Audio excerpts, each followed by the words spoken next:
how important is membership for you? If it wasn't for the people that we see on the board at the back, I wouldn't have the opportunity today to be part of the Gideons and be part of giving out the word of God.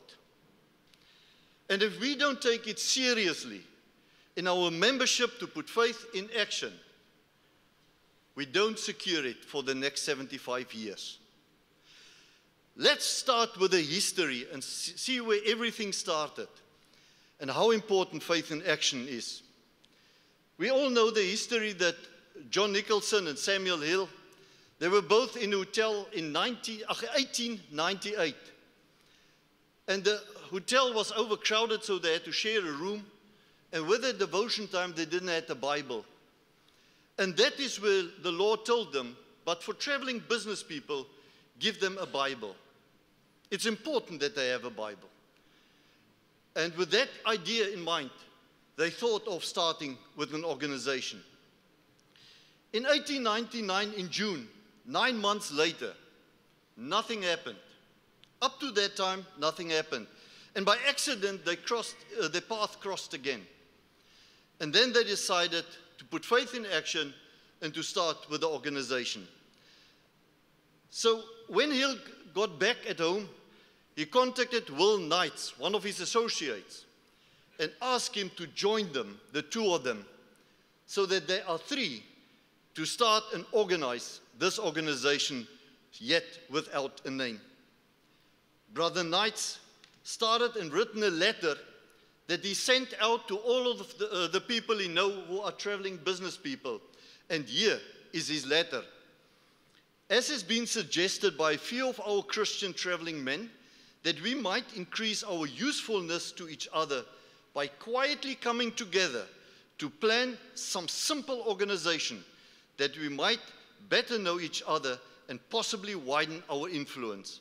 And by some preconceived plans, surround the arch enemy of our souls and give him a black eye by the help of him who is altogether lovely and chiefest amount 10,000. Did you hear it? Give the devil a black eye. That is the convincement they had, the passion they had to put faith in action and to start and go out and get members. Therefore, what they have done is decided to get all the people together, send the letters out. But unfortunately, on the day when they came together in September, in July, at 1:30 in the afternoon, there were still only the three gentlemen. And my initial idea was, yeah, the devil gave them a black eye. But they didn't sit there and doing nothing. The three people decided the organization's name is the Gideons. And that's where the name was given.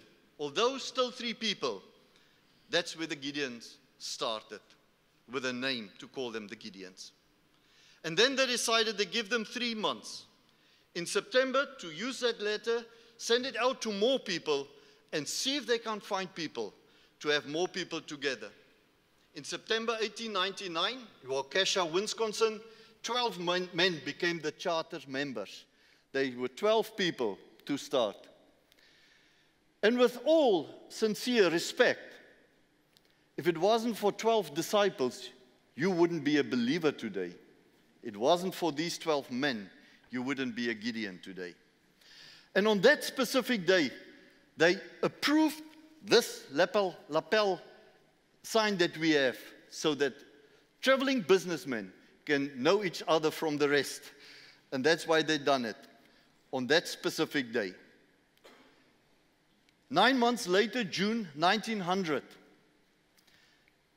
after these 12 people joined forces with faith in action, the membership of the Gideons grew to over 600 men. Amazing.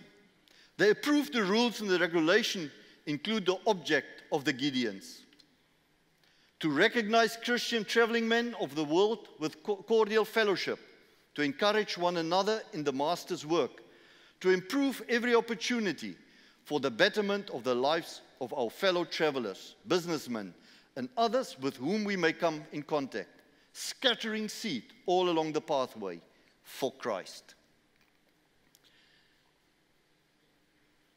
That was June 1900. On their first convention they organized, it was in 1903. The membership grew to 3,200 men. In 4 years, from 3 people to 3,200 men, they gave the devil a black eye. We, in 75 years, are standing on 1.2, 1.3, 1.4 million, thousand people at this moment. And we must ask ourselves, is it at all relevant in the 21st century that we put faith in action to ensure the next 75 years? To explain it on a different way, I want first to tell a story when I was in the military. When I was in the military, the first 3 months was hard on us. Running PT, over obstacles, under obstacles, you know it, all of you who've done your military service. And after the 3 months, our platoon commander came to us and told us, we want to give you the best equipment you have to protect yourself in this country, but we can only give it to you if you are bodily and mind fit enough to handle it. That made an impression on myself. And if we go to Ephesians, the 6th chapter, and we go and read there in the 12th verse about the armor that God gives us that we have to put on us. I mean, that is a well-known part in the Bible where Paul was writing to the Ephesians where he ended the chapter. And he said, put on your armor. By the way of raising your hand, just let me quickly see how many people at least heard 20 times, heard this part and quoted, put on God's armor and what it is. Very close to everyone. Now I want to ask you something else. By the raise of your hand, who can tell me the verse before it? Not one. Now I want to go so far to say if you don't know the verse in front of that one, you are not fit enough to put on the armor of God. Now that sounds harsh. That's a bold statement.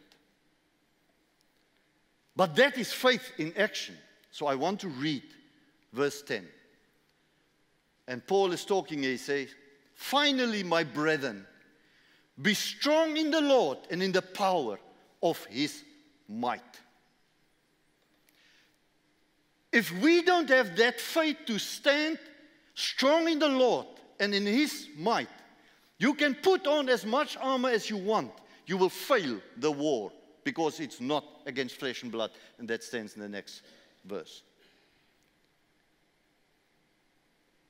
If we want to walk faith in action, we have to know where it all starts, and that's faith. And that is what faith is for me.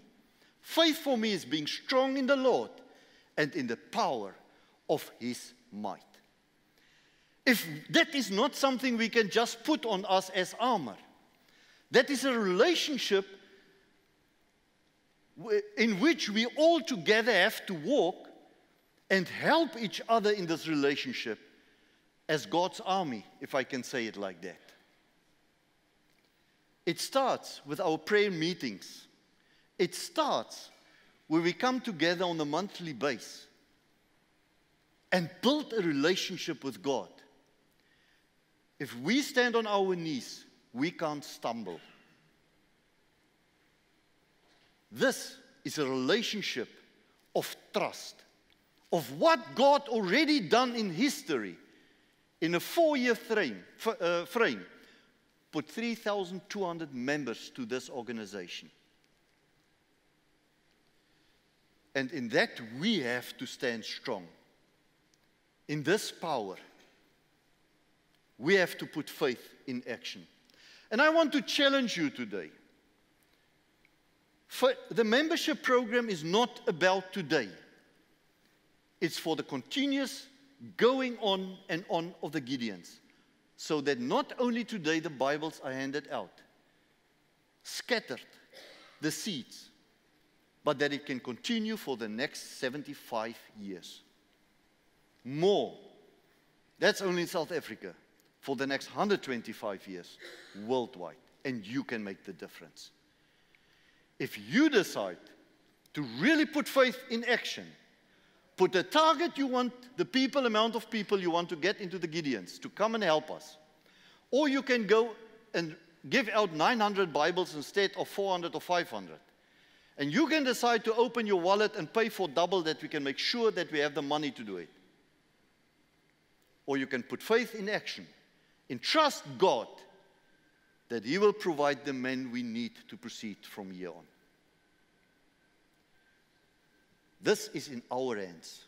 In your hand, in my hand, we have the responsibility, but also the accountability for faith in action in this program. People, I want to conclude. We are responsible. And with the gospel as our mission, with faith in action, we can make the difference for the next 75 years, as long as we stand strong in the Lord, in His mighty power. Let's go out. Let's give the devil a black eye. Thank you.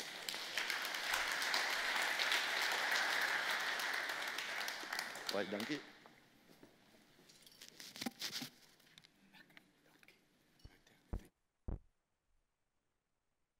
Again, the Gideons go up. Can I see a